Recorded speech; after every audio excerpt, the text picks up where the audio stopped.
बैठ जाओ बैठ जाओ बैठ जाओ। क्या हुआ? आवाज नहीं आ रही इनको? क्या आ रही है? आवाज सही आ रही है? ओके। बारिश में भी इतने लोग, तारीफ कर दो पहले अपने लिए खुदावन।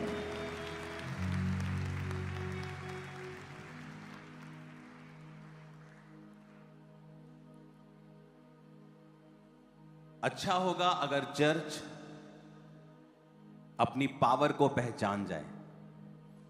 अपने पड़ोसी को बोलो, अपने अधिकारों को पहचान जाए। अच्छा होगा।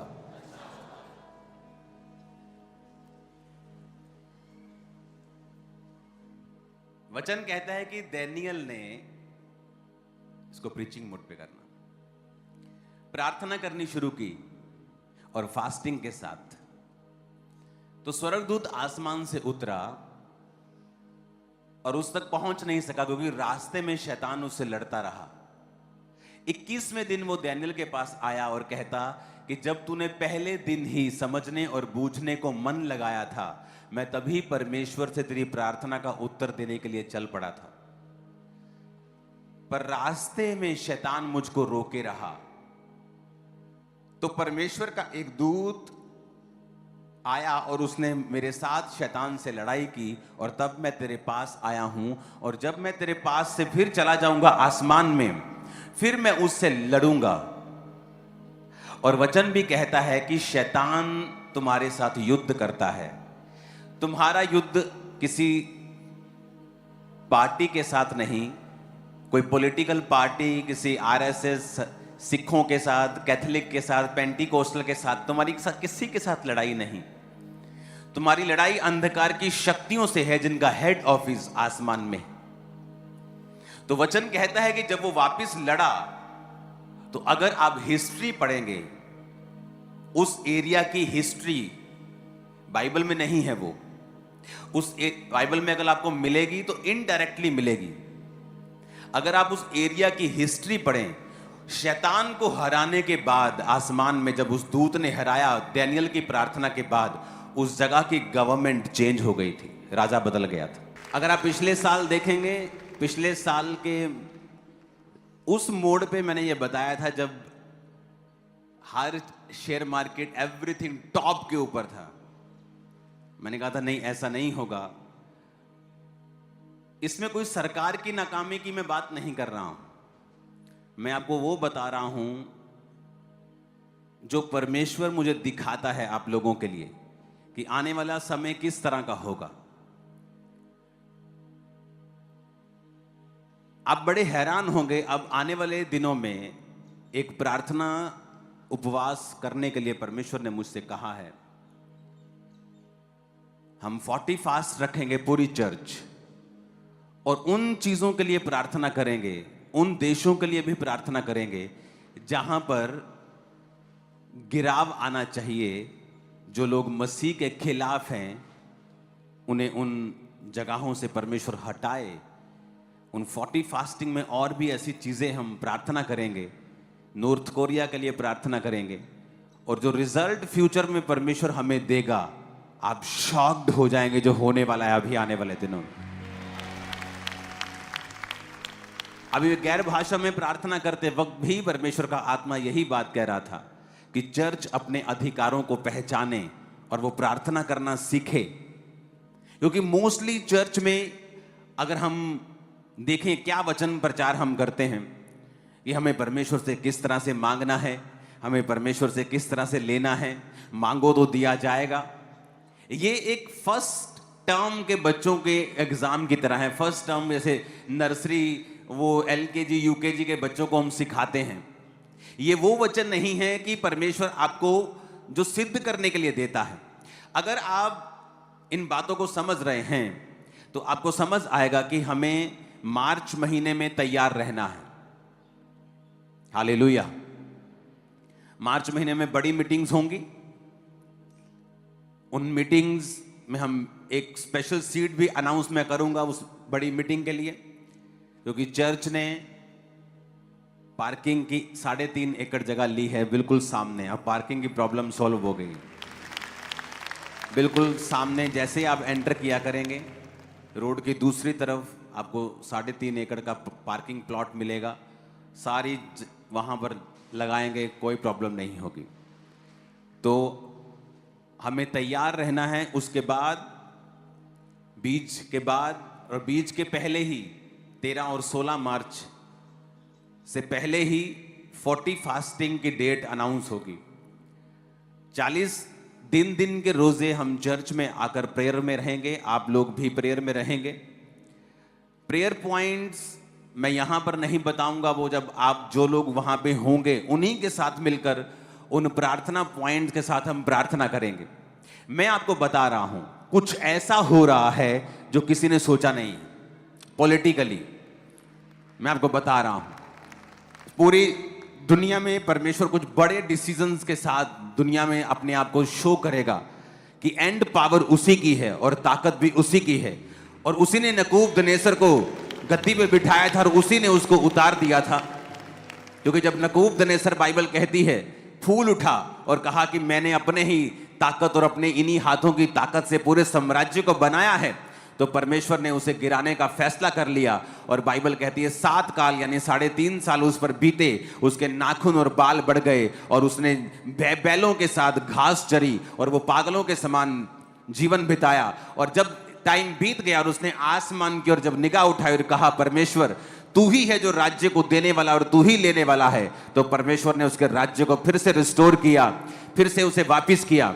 अब समय आ चुका है, हम प्रार्थना करेंगे पूरी चर्च के साथ मिलके, फास्टिंग के साथ, क्योंकि ये बड़ा इंपॉर्टेंट लेसन है। मोस्टली लोग क्या सोचते हैं, जो लोग आज अपनी प्रॉब्लम के लिए आए हैं, उनकी लाइफ में उनको हीलिंग चाहिए, उनके फादर उनको ट्रबल दे रहे हैं, फैमिली सेटल्ड नहीं है, फाइनेंस सेटल नहीं, उन्हें लगता है कि ये चीजें तो उन लोगों के लिए हैं जो लोग अभी पूरी तरह से टेस्टिमोनीज लेके बैठे हैं, जिनका फाइनेंस सेट है, जो बीमार नहीं है, जो सब कुछ ठीक ठाक हो चुका है, वो लोग इस चीज को रखेंगे। हम तो बस ले हैंड करवाने के लिए आएंगे और प्रार्थना करेंगे।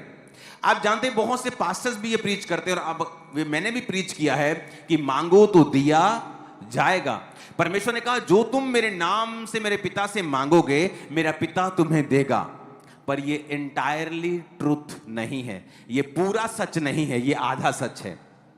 जब आप चर्च को आधा सच परोसते हैं तो चर्च को सुनने में अच्छा लगता है, और जब चर्च को सुनने में अच्छा लगता है वो सुन के चले जाते हैं, लेकिन जब प्रैक्टिकली उस वचन को वो फॉलो करना शुरू करते हैं, उनकी लाइफ में फिर रिजल्ट जब नहीं आता, फिर वो गिरते तो पाप में हैं, लेकिन चर्च के मेंबर भी रहते हैं।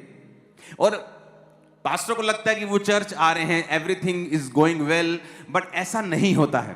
क्योंकि आपको पूरा ट्रुथ, पूरा सच परोसना होता है। क्योंकि जैसे कई बच्चों को देते हैं ना, आप उनको प्लेट दीजिए खाने की, उसमें करेले भी हैं, उसमें हरी सब्जी भी है, उसमें आलू की सब्जी भी है, उसमें पूड़ी भी है, तो वो आलू पूड़ी खा लेंगे, करेला छोड़ देते हैं, कहते हैं हमें टेस्टी नहीं लगता। लेकिन उन्हें ये नहीं पता कि ये हरी सब्जी उनकी बॉडी के लिए बेनिफिशियल है। तो जब अभी तो मजा आ रहा है, अभी तो खा रहे हैं आलू पूड़ी, लेकिन जब उसके बाद में उनकी बॉडी में गड़बड़ नजर आएगी, इम्बैलेंस होगा, तब फिर वो बहक जाएंगे, शक करने लगेंगे, डाउट में आ जाएंगे कि ऐसा क्यों हो रहा है। क्योंकि आपको पूरा ट्रूथ खाना पड़ेगा। उस पूरे ट्रूथ में कुछ बातें अच्छी भी हैं जो आपकी बॉडी को अच्छी लगेंगी। Wow, ask and you shall receive, वो व्हाट ए वंडरफुल वर्ड, कि मैं मांगूंगा और पाऊंगा। ये है आपका पूड़ी आलू।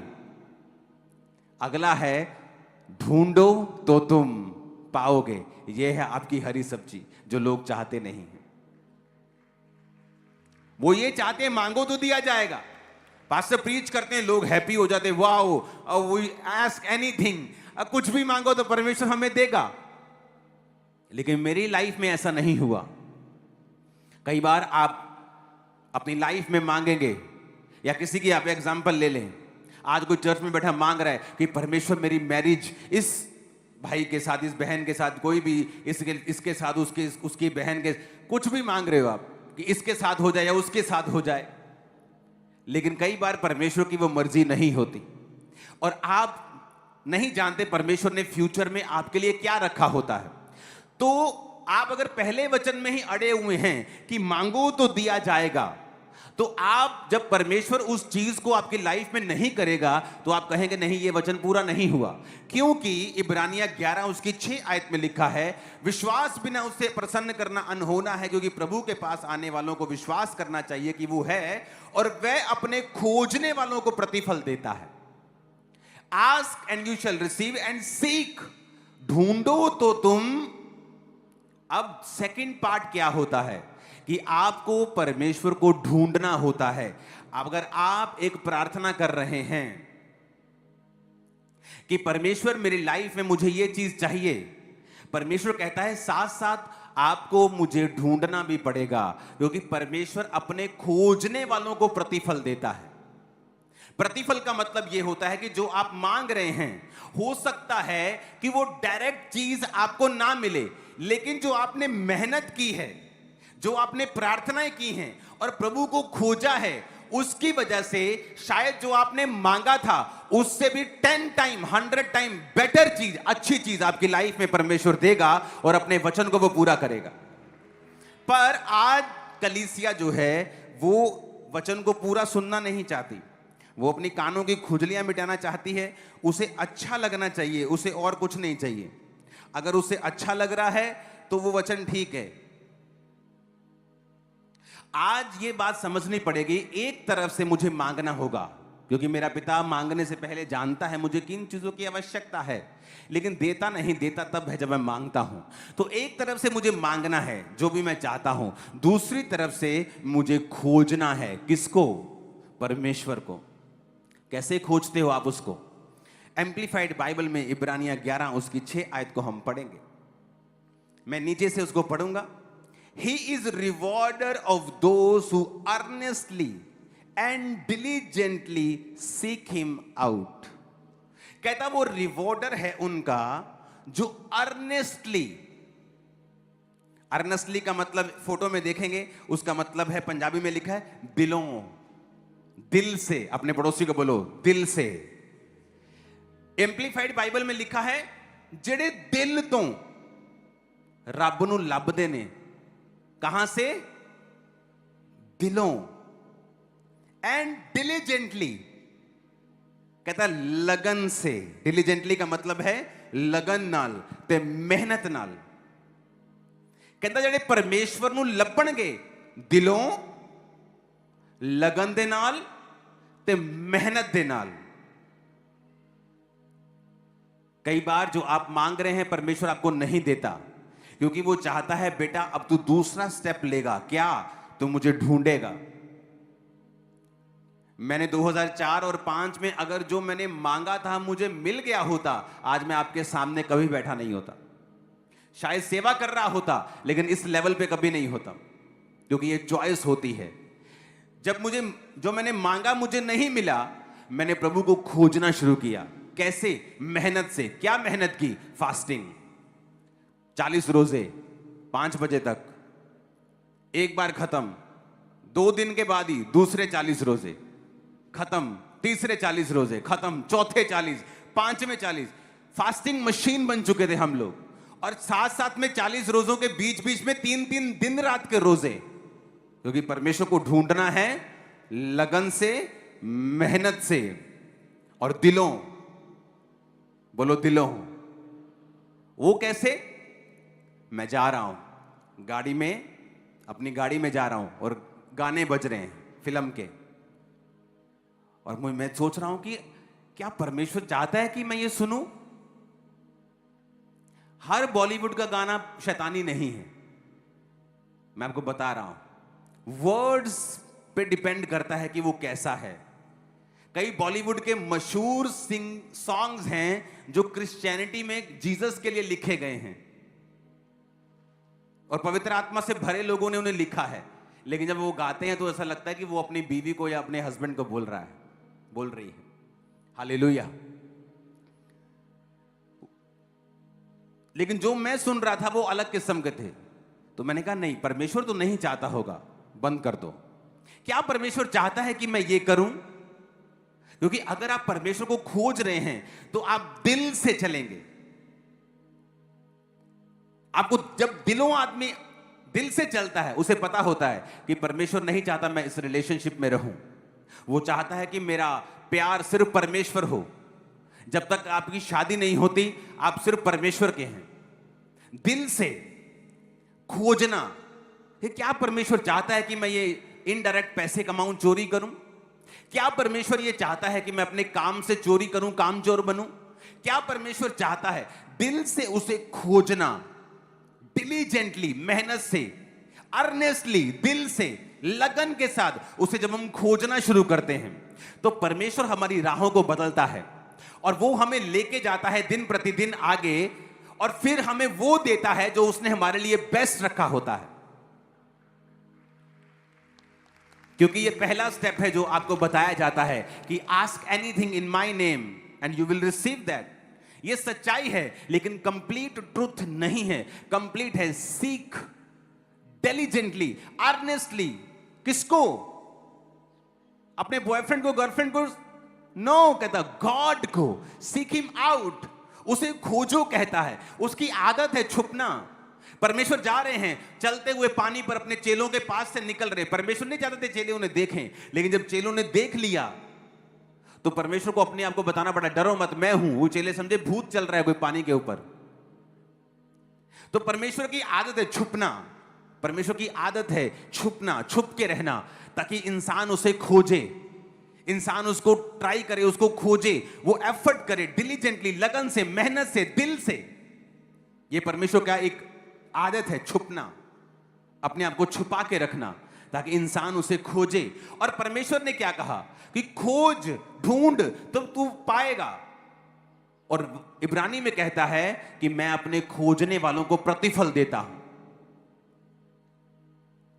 मैं उन चीजों में नहीं फंसा। मैं चाहता था प्रभु मुझे तू इस प्रार्थना का उत्तर क्यों नहीं दे रहा है, लेकिन परमेश्वर नहीं दे रहा था। वो नहीं चाहता था, ना वो उत्तर दे रहा था। मैंने कहा कोई बात नहीं, खोजते रहे, खोजते रहे। अगर मैं प्रभु को खोज ना रहा होता, या मैं निराश हो जाता, या अपनी जिंदगी में गलत स्टेप ले लेता। बहुत से लोग गलत स्टेप ले लेते हैं शादी में, बिजनेस में, सेवकाई में। वचन कहता है पौलुस एक जगह जा रहा था प्रचार करने के लिए, और जैसे ही वो वहां पे गया, परमेश्वर की आत्मा ने कहा मत जा। अगले शहर गया, परमेश्वर ने कहा मत जा। उसे कैसे परमेश्वर का आत्मा गाइड कर रहा है? क्योंकि वो परमेश्वर को खोज रहा है, साथ साथ प्रार्थना कर रहा है। उसके वचन में पढ़ के देखो, कहता मैं अपने शरीर को मारता कूटता और वश में लेके आता हूं कि जो मैं प्रचार कर रहा हूं उसके विषय में मैं निकम्मा ना ठहरूं। अपने बेटे स्पिरिचुअल संत मिथ्यूस को बता रहा है अपने कैरेक्टर में स्ट्रांग रहना है। जब भी वो पत्रियां लिख रहा है, मोस्टली वो आपके चरित्र और परमेश्वर के साथ आपका संबंध स्ट्रांग हो, इसके विषय में बात कर रहा है। हालेलुया। और कहता नॉक, खटखटाओ तो तुम्हारे लिए खोला जाएगा। खटखटाने का मतलब है नेवर गिव अप। कभी गिव अप मत करो परमेश्वर पर, कभी गिव अप मत करो। अगर उसने अलीशिबा को बूढ़ा कर दिया और बेबी नहीं दिया, लेकिन जब दिया तो वो जीसस का भी गुरु था। बैप्टिज्म दिया जीसस को, और जीसस ने कहा मुझे बपतिस्मा लेना है। यूहन्ना कहता नहीं गुरु, तू मेरा गुरु बन, तू मुझे दे। जीसस ने कहा मैं धार्मिकता को पूरा करूंगा और मैं भी किसी के नीचे रहूंगा। जब परमेश्वर आपको कुछ लेट कर रहा है, वो समथिंग वेरी पेक्यूलियर, बहुत यूनिक और बहुत ग्रेट कुछ आपकी लाइफ में बना रहा है, जो आपको वो देगा। बहुत ग्रेट, जो आप समझ नहीं पा रहे अभी। मांगो, ढूंढो और खटखटाओ। आप मांगो अपनी हीलिंग को। अगर वो नहीं हो रही तो इसका मतलब परमेश्वर एक्सपेक्ट करता है कि आप उसे ढूंढें, क्योंकि अगर वो हर बार आपको मांगने पे देता जाएगा, आप कभी अपने जीवन की कमियों की ओर ध्यान नहीं देंगे। आप कभी नहीं देखेंगे कि क्या कमी, कहां कमी है, क्या मैं करूं। क्योंकि जब मैं मांगने में मिलता नहीं था तो परमेश्वर ने मेरी कमियां दिखाई। तेरी मेहनत कम है, तेरी फास्टिंग कम है, तेरी प्रेयर कम है। फिर मैं उस दिशा की ओर चल पड़ा जहां मुझे लगन से, मेहनत से परमेश्वर को खोजना था, अपनी लाइफ को भी साथ साथ परमेश्वर के साथ चलाना था, हर वो चीज को कट करना था जो परमेश्वर की ओर से नहीं है। हालेलुया। तो ये एक जर्नी है, क्योंकि जब आप मांगते हैं और आपको मिलता नहीं है, तब आपको ये खोजना होगा कि मुझे प्रभु के करीब कैसे जाना है और मुझे अपने जीवन की कमियों को कैसे ठीक करना है कि मैं आगे बढ़ सकूं। नहीं तो फिर लाइफ में कंफ्यूजन रहेगी। आप मांगेंगे, मिलेगा नहीं, और आप बीच में स्टक हो जाएंगे, आप बीच में अड़ जाएंगे आप, क्योंकि अब आपको ये नहीं पता कि मैं मांग रहा हूं पर मुझे मिल नहीं रहा, अब मैं ना आगे जा पा रहा हूं ना पीछे जा पा रहा हूं, अब मैं करूं क्या? क्योंकि आपको सेकंड स्टेप आपको फॉलो करना पड़ेगा, ढूंढो तो तुम पाओगे, क्योंकि परमेश्वर अपने खोजने वालों को प्रतिफल देता है। कि जो तुमने मांगा होगा, जितनी प्रार्थनाएं की होंगी, जितनी फास्टिंग की होगी, जितनी डिलीजेंटली, अर्नेस्टली, दिल से, लगन से, मेहनत से जीसस को खोजा होगा, कहता मैं सारी चीजों का प्रतिफल इकट्ठा करूंगा और तेरी गोद में डाल दूंगा और तू बेस्ट होगा। ओ आमीन, ऊंचे वाला चाहिए।